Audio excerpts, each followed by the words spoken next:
Live life to the fullest.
And she picked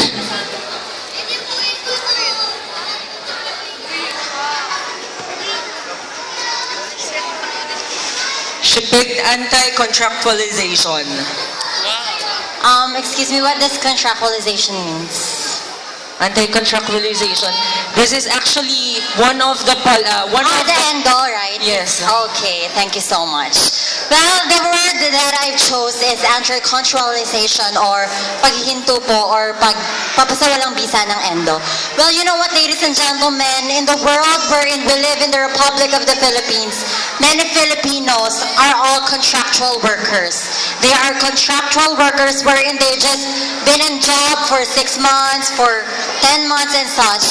And I'm proud and I'm glad to know that our President, Mr. Rodrigo Duterte, has been planning to erase the endo or the end of contract.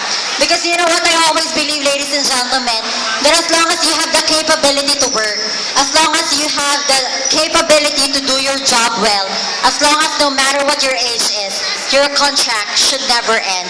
Because I always believe that once you pass on the job that you are applying into, and you are into it, and you are into the job, well then I always believe that it should never end. That would be all. Thank you.